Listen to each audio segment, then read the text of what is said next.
Va a haber 3 panelistas invitados, en breve los voy a presentar. Pero primero que nada quiero presentar la temática de ciudades resilientes. Aprendí de uno de los panelistas que el 75% de la población mundial vive en las ciudades. Y la apropiación de los ecosistemas que rodean a esas metrópolis crece, y hay un desbalance tremendo entre oferta y demanda de capital natural. Por ello, junto con los y las miembros destacados de este panel, vamos a tratar esa temática, analizaremos ejemplos de modelos que resuelven esos retos ambientales y proveen soluciones basadas en la naturaleza. En inglés, Nature-Based Solutions, que pueden ser monetizadas para crear un mecanismo de intercambio virtuoso entre ciudades y los ecosistemas que los rodean. Incluye beneficios para los pobladores, urbanos y rurales, y también interesantes procesos de comunicación y educación ambiental para todo el espectro social. Nuestro panel va a presentar 3 ejemplos, 3 casos de estudio en ciudades industriales, centros de producción primaria, y va a generar una conversación muy útil para entender estas metodologías y transformar gradualmente nuestra relación con el entorno y encaminar nuestras ciudades hacia un futuro sostenible y resiliente. Así que voy a dar presentación a los panelistas, así van a ir pasando. En primer lugar, quiero presentar a Elizabeth Valenzuela Camacho. Elizabeth, bienvenida. Elizabeth es directora técnica del Fondo para la Acción Ambiental Colombia. Es especialista en diseño y desarrollo de proyectos de cambio climático, ordenamiento territorial, manejo de áreas protegidas, educación ambiental y protección de la niñez. Elizabeth es bióloga con maestría en medio ambiente. Gracias, Elizabeth, por participar. A ti, Juan. En segundo lugar, vamos a presentar a James Leslie. James, ¿estás por aquí? Ahí. James es asesor técnico de ecosistemas y cambio climático del PNUD de Perú, el Programa de las Naciones Unidas para el Desarrollo. Allí gestiona carteras de finanzas verdes, conservación de ecosistemas, mitigación de cambio climático y desarrollo productivo sostenible. James tuvo unos pocos pasos previos: Banco Mundial, Universidad de Yale, World Wildlife Fund, Smithsonian Institute y The Nature Conservancy. Y James es biólogo con maestría en Ciencias Ambientales y Administración de Empresas. Gracias, James. Finalmente, invito a pasar a Lorenzo Rosenzweig. Lorenzo es uno de los fundadores originales de REDLAC en el año 1999 y fue su primer presidente por 4 años. Lorenzo fue fundador y director del Fondo Mexicano para la Conservación y fue su director entre 1994 y el año 2020, y también del MAR Fund, Mesoamerica Reef Fund, entre el año 2003 y el 2019. Lorenzo sigue como director de Terra Habitus y es consejero en 10 organizaciones filantrópicas nacionales e internacionales.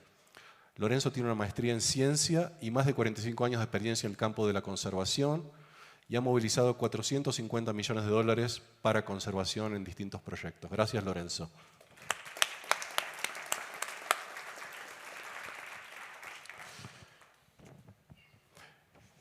Entonces, para abordar el tema de ciudades resilientes, vamos a empezar con una pregunta que la voy a dirigir a Lorenzo porque te dejamos último, que es, ¿qué es ciudades resilientes? ¿Por qué es importante? ¿Y por qué es importante para esta audiencia, Lorenzo? Gracias, Juan, y gracias por la invitación.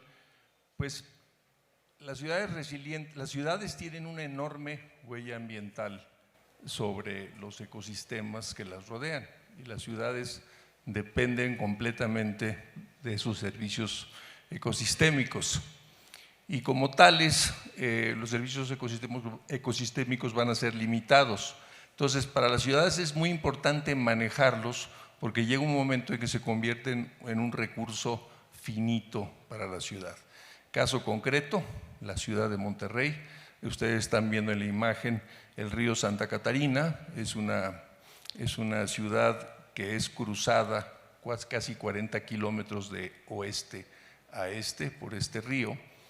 Y ese río, además de que divide a la ciudad actualmente y es una cicatriz, no la une, la divide, ese río a su vez está alimentado por una subcuenca de 111.300 hectáreas y de la condición de esa subcuenca depende cómo se comporta el río dentro de la ciudad. Aquí hay que hacer una anotación.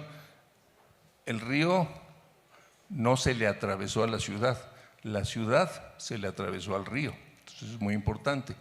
Pero aún así, una ciudad que requiere 16.5 metros cúbicos por segundo de agua para funcionar, pues tiene que tener un sistema hídrico, un ciclo hidrológico muy bien manejado para poder existir. El caso particular de Monterrey depende 60% de aguas superficiales, 40% de aguas subterráneas de mantos acuíferos. Entonces, nada más en el factor agua, la ciudad depende al 100% de los ecosistemas que la rodean.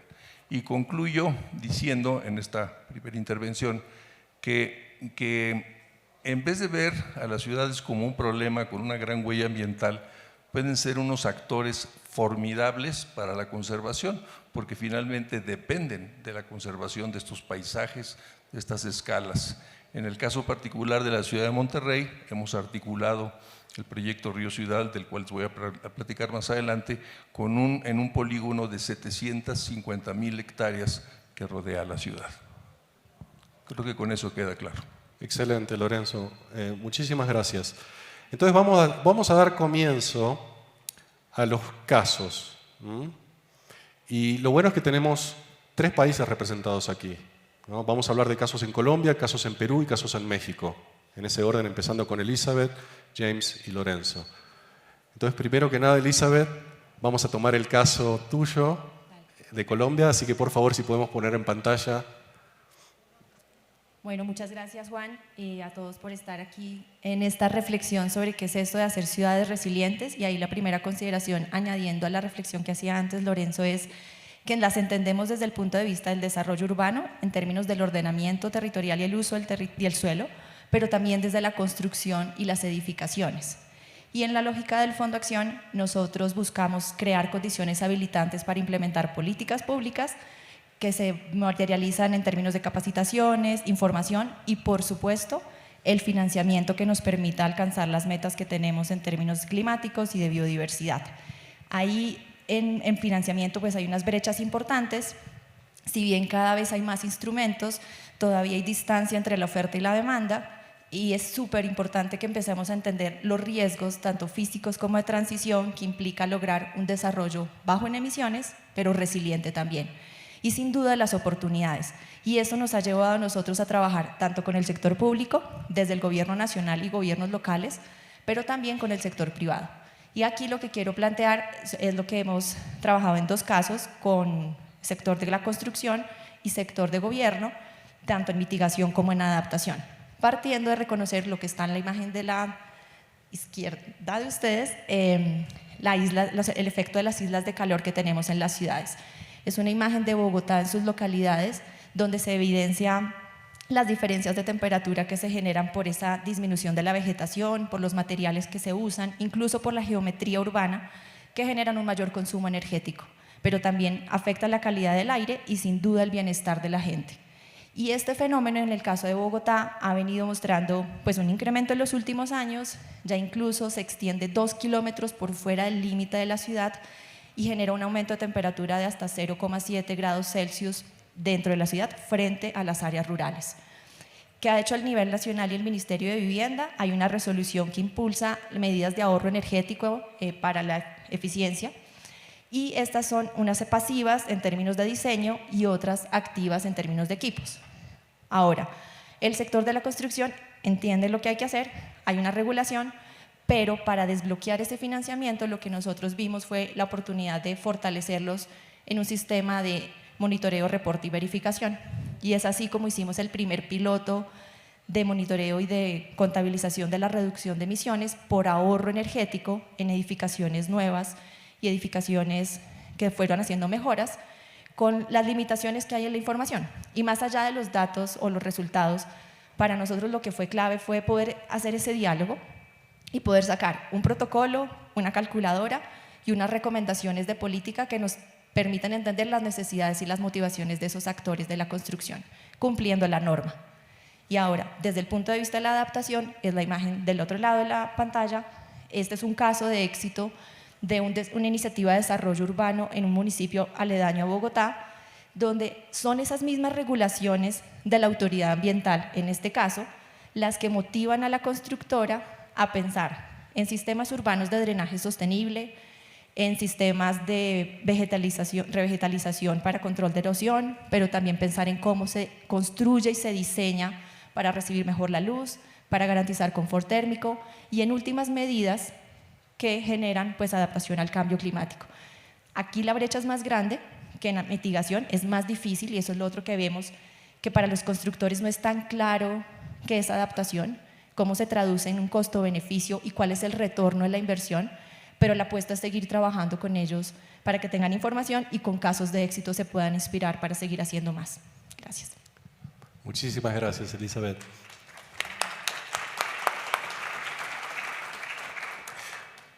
Bueno, James, nos vas a contar entonces de tu experiencia en PNUD, en Perú principalmente, pero the floor is yours.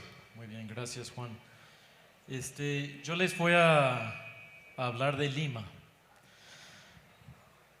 Lo que hemos visto es, al crecer de manera desordenada y rápida, encontramos en las ciudades riesgos complejos y también con resiliencias o capacidades de resiliencia muy limitadas. Estos riesgos además vienen siendo exacerbados por un desarrollo urbano, un proceso que ocurre de manera rápida, desigual e inequitativa. Y si vemos concretamente el caso de Lima, vemos que los distritos con mayor población también son aquellos que registran mayores índices de pobreza y de carencias de diferentes factores y elementos requeridos para el desarrollo humano. Y además la mayoría de estos distritos poseen lomas. Escuchamos en la mañana de los amigos de UNACEM hablar de las lomas. Estas áreas altas que rodean Lima y que durante cada invierno se ponen verdes y con una flora y fauna propias de este ecosistema. Y estas áreas verdes, este ecosistema, provee importantes servicios para la población de Lima y sobre todo para la población colindante de las lomas. Provee de recurso hídrico, de la purificación del aire, de la mitigación de riesgos de desastres y de la regulación de microclimas. Pero en la última década lo que hemos visto es una pérdida de hectáreas año tras año de estas lomas, y esto ha sido constante durante los últimos al menos 20 años. Y estas pérdidas son consecuencias de un proceso de ocupación del territorio en Lima, que al menos 50% se debe a procesos de invasiones y de tráfico de tierras. Y frente a este contexto, sin embargo, son pocos analizados los riesgos múltiples y las amenazas que sufren estos ecosistemas que rodean las ciudades y que conviven y son parte de las ciudades. Y además hay una ausencia de políticas públicas holísticas que permiten fortalecer la resiliencia de estos sistemas, tanto la parte social como la parte ecológica. Entonces, ante estos desafíos, nació por iniciativa del Ministerio del Ambiente de Perú y con el CERNAMP el proyecto EVA Lomas, EVA significando adaptación basada en ecosistemas, con apoyo del PNUD y con financiamiento del GEF.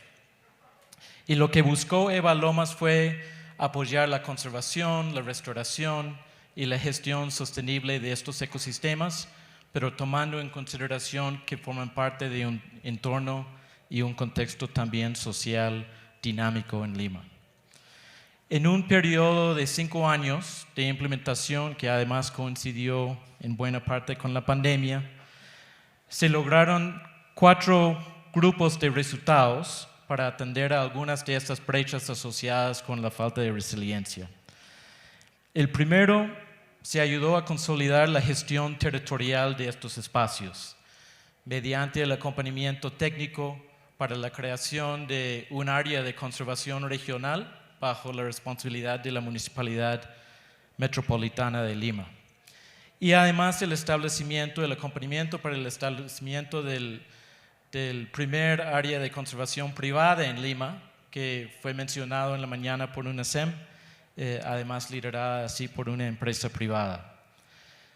Segundo, se buscó y se logró fortalecer la gobernanza territorial multiactor en estos espacios. Y eso ha permitido dinamizar las relaciones entre los actores institucionales públicos, el sector privado, la sociedad civil, para la toma de decisiones en conjunto. Aquí resalto que se logró aprobar un protocolo de actuación interinstitucional involucrando a múltiples entidades, incluyendo al Ministerio Público, la Fiscalía, la Policía, registros públicos, la gestión de bienes públicos, entre otras instituciones, obviamente el Ministerio del Ambiente, el Servicio Forestal y de Fauna Silvestre, entre otros, para poder actuar frente a actividades ilícitas en estos espacios. Y además se logró reactivar un espacio que se había quedado dormido hace años, la Comisión Ambiental Municipal, con la participación de 25 diferentes instituciones públicas y privadas. Tercero, se acompañó a la población aledaña a las lomas en el fortalecimiento de sus medios de vida y en la gestión de los recursos naturales para promover una resiliencia socioecológica. Y la misma población priorizó actividades de ecoturismo y ahí logramos que se fuera dinamizada esta actividad gracias a una alianza con fondos públicos que se llama aquí un programa Trabaja Perú, para ayudar a que la misma población pudiera contar con una fuente de trabajo, una fuente laboral a favor de las lomas.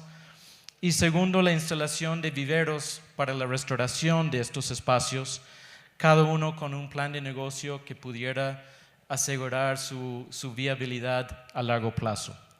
Y además, estos viveros contando con un sistema de riego tecnificado, automatizado y de bajo costo, basándose en tecnología ligera adaptada a las lomas, a este ecosistema, y aprovechando de la tecnología Internet para las cosas, que integrar a estaciones meteorológicas con sistemas de riego automatizados a partir de las atrapanieblas. Entonces todo fue un sistema integrado manejado por la población. Y finalmente el resultado de gestión, una mejora en la gestión de información y conocimiento para poder tomar decisiones más acertadas sobre este territorio. Y para ello se implementó un portal Geolomas que permitiera acceder a todas las diferentes capas geográficas y que pudiera aprovechar la tecnología satelital del mismo país a través del satélite de Perú, pero además también integrándose con imágenes disponibles y libres para construir una plataforma de monitoreo satelital. Quiero cerrar con algunas recomendaciones para trabajar con ese enfoque en ámbitos urbanos. Primero, la importancia de seguir fortaleciendo a las organizaciones de base como principal socio en terreno para impulsar la conservación y gestión de estos espacios verdes. Segundo, fortalecer la articulación entre los diferentes actores públicos y privados, sobre todo aquellos que tienen competencias sobre el uso de suelo en las ciudades. Tercero, la necesidad de impulsar estrategias de comunicación masiva hacia la población y en especial para involucrar a los jóvenes y a las jóvenes, para que las personas en las ciudades valoren y reconozcan la importancia de los ecosistemas urbanos para su propio bienestar. Y finalmente, la importancia de diversificar instrumentos de gestión territorial y que sean acompañados estos instrumentos con mecanismos financieros para darles sostenibilidad. Se mencionó esta mañana por el CEO del GIFT el programa Biofin. Justamente desde Biofin, el PNUD, hemos apoyado y he colaborado con FECMAC, que participó en el panel anterior, la Federación de Cajas, para que se pueda contar con un marco de lineamientos para poder emitir bonos sostenibles desde las cajas municipales, las microfinancieras. Y bien, estos bonos podrían servir para financiar soluciones basadas en la naturaleza en los espacios urbanos.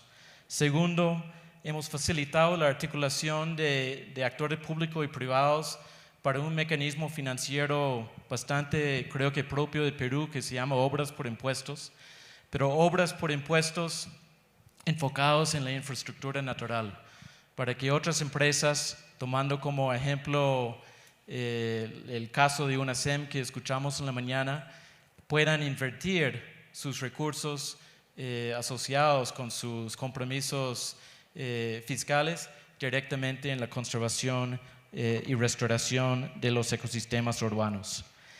Y finalmente, resaltamos los esfuerzos del Estado y también con múltiples socios para poder destrabar esquemas de pagos por servicios ambientales, o lo que se llaman aquí los MERECE, que bien también deben servir para vincular de manera más estrecha la población urbana con los ecosistemas de los cuales dependen. Eso, gracias. Muchas gracias, James.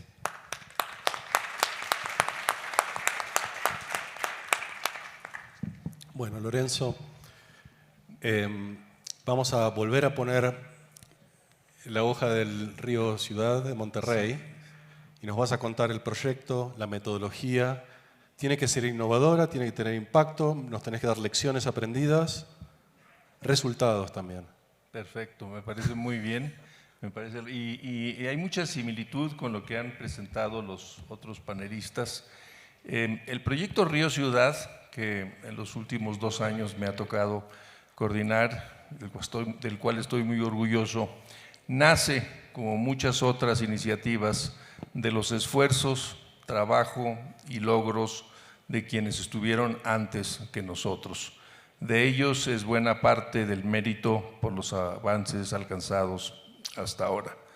Les comentaba cuando me hizo la primera pregunta Juan, de que todo inicia con un río, me invitan a participar en un proyecto. Imaginen que de pronto un grupo de empresarios dice, ¿y si hacemos un Central Park en Monterrey? ¿Qué pasaría con la ciudad? ¿Cómo cambiaría su competitividad? ¿Cómo sería una ciudad diferente con mayor calidad de vida? Bueno, es 2 veces más, sería 2 veces más grande que Central Park, pero ahorita estamos en un espacio que está completamente abandonado. Mi aportación inicial cuando me invitan a participar es decir, un proyecto de esta naturaleza no se puede pensar nada más desde una escala de 700 hectáreas, que es lo que tiene el lecho del río en la zona conurbada en sus 43 kilómetros de recorrido por 7 municipios. Como les decía, pues es una ciudad de 5.4 millones de habitantes, alberga más del 85% de la población del estado y califica en términos geopolíticos lo que podríamos decir es la ciudad-estado más importante del norte del país. Entonces, lo primero que les dije es tenemos que ver este proyecto de una manera mucho más integral, es decir, tenemos que trabajar no solamente en la cuenca directa del río Santa Catarina, sino en un polígono mucho más amplio de 750,000 hectáreas. Y el proyecto como tal, en sus primeros 8 meses de conceptualización, pudimos identificar 4 problemáticas clave para la zona metropolitana de Monterrey. Una crisis hídrica recurrente. En los últimos veranos no hay agua suficiente, hay cortes de agua, hay zonas marginadas que no reciben agua en semanas y se pueden imaginar la combinación de una ciudad que este verano cumplió 3 semanas con 42 grados centígrados cada día de esas 3 semanas, aparte sin agua. Es una bomba social, ¿no? Entonces, una crisis hídrica recurrente que se tiene que resolver.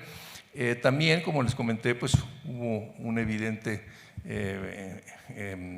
determinación por parte de la ciencia, de la academia, de que estábamos teniendo un importante abatimiento de los acuíferos. Los acuíferos son como el endowment de las ciudades, ¿no? Es agua de muy buena calidad que se ha juntado muchos años y que hay que cuidarla, que hay que mantener su valor, su nivel actual, porque tenemos siempre los recursos recurrentes que son el agua de las presas que se renueva cada año. Entonces vimos que había un agotamiento de acuíferos. Es una ciudad que históricamente ha tenido inundaciones catastróficas. Claro, en sus primeras ocasiones, vamos a remontarnos al 1909, murieron 5,000 personas con la primera inundación. En las inundaciones posteriores ya fueron más bien cientos de personas, pero sigue siendo un tema crítico. Les voy a dar una cifra que los va a hacer pensar sobre esto. El huracán Alex, que fue de los últimos 3 grandes huracanes el más pequeño, causó daños por 20,000 millones de pesos. Tenemos dimensionado en este proyecto, en la fase de estructuración, que resolver el problema de inundaciones para Monterrey cuesta entre 4,000 y 6,000 millones de pesos, es decir, menos de una tercera parte de lo que costaron los daños materiales, no estamos hablando de vidas, en pesos expresados del 2010. Entonces tenemos una importantísima oportunidad aquí, económica. Y por último, la cuarta problemática es que como muchas ciudades de América Latina, me imagino que Lima, que muchas otras ciudades de Santiago, muchas otras ciudades de Latinoamérica padecen el mismo problema, hay un gran déficit de áreas verdes. Y las áreas verdes son clave para la calidad de vida de la ciudadanía y hoy día además son un elemento también muy importante para mitigar el efecto de calor.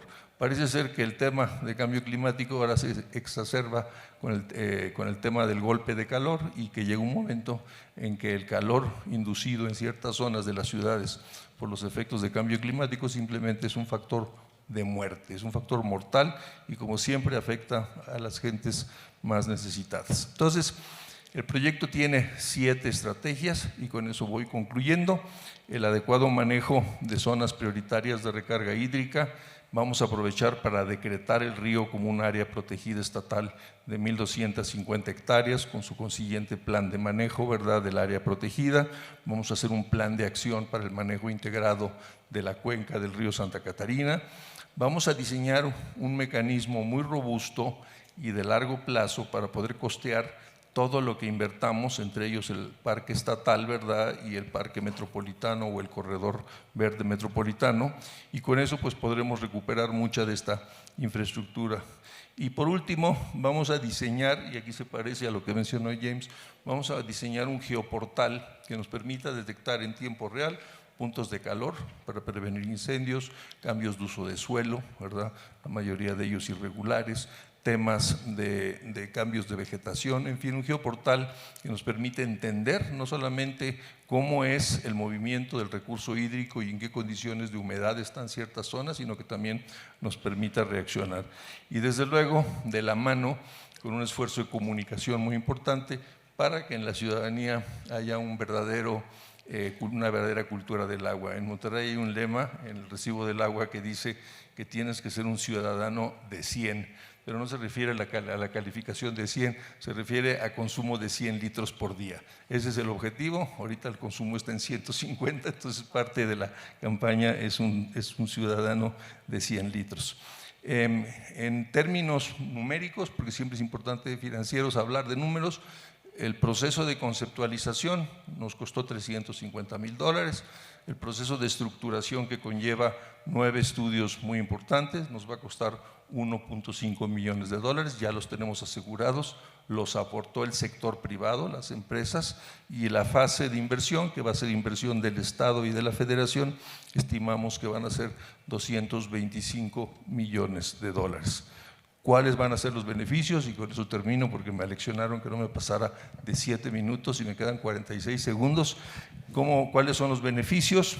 Agua suficiente para todos, recuperación de acuíferos, reducción de inundaciones, áreas verdes suficientes e interconectadas y una responsabilidad hídrica compartida entre sociedad y Estado. Concluyendo, el proyecto Río Ciudad es un laboratorio práctico, a una escala territorial y poblacional relevantes que nos permitirá demostrar que podemos convertir a las ciudades en importantes aliados para la conservación, a la vez que aumentamos su resiliencia y reducimos su huella ambiental en esos espacios urbanos y aumentamos al mismo tiempo la calidad de vida para todos sus habitantes. Muchas gracias.